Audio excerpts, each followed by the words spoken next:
স্ত্রীদের আকৃষ্ট করে প্রেমের জালে ফাঁসাবে পুরুষেরা, মিলন হলেই সর্বনাশ, সঙ্গমের পরেই মৃত্যুর কোলে ঢলে পড়বে স্ত্রী। আর এইভাবেই একটি প্রাণীকুলকে ধ্বংস করার পদ্ধতি আবিষ্কার করেছে বিজ্ঞানীরা।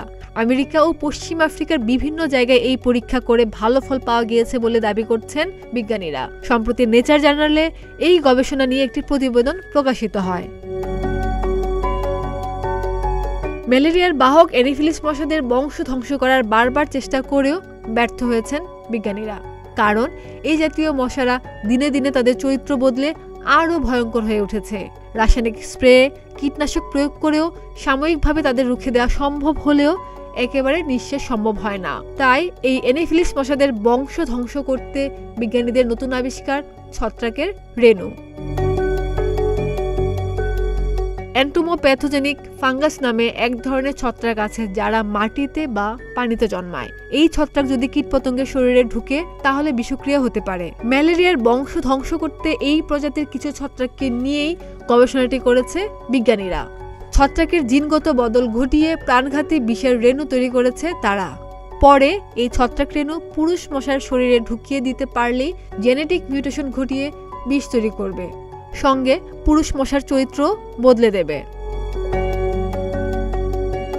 তবে এই ছত্রাক রেণু পুরুষ মশাকে সরাসরি ধ্বংস করে না। ছত্রাক বয়ে নিয়ে গিয়ে তারা স্ত্রীদের আকৃষ্ট করবে।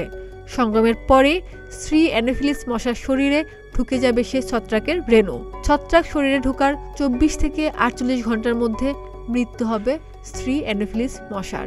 এদিকে চিকিৎসকরা বলছে ছত্রাক ঢুকিয়ে মশার সঙ্গম ঘটানোর প্রক্রিয়া কতটা কার্যকর হবে তা হলো প্রথম বিষয়। দ্বিতীয়ত, সেই মশা কামড়ালে মানুষের শরীরে কি প্রভাব পড়বে বা আদৌ কোনো প্রভাব পড়বে কিনা তা এখনো বলা সম্ভব নয়। গবেষণাটি পরীক্ষার স্তরেই আছে। সেটির বাস্তব প্রয়োগ শুরু না হলে এই বিষয়ে নিশ্চিত করে কিছু বলা সম্ভব নয়। জিনগত প্রযুক্তি ব্যবহার করে এর আগেও মশা ধ্বংসের চেষ্টা করেছিল বিভিন্ন দেশ। 2013 থেকে 2015 সাল অবধি গবেষণার পর মশাদের জিনগত রূপান্তর ঘটিয়ে গবেষকরা ব্রাজিল সরকারের অনুমতি নিয়ে 4.5 লক্ষ পুরুষ মশা ছেড়েছিল ব্রাজিলে। কিন্তু সে পরীক্ষা সফল হয়নি।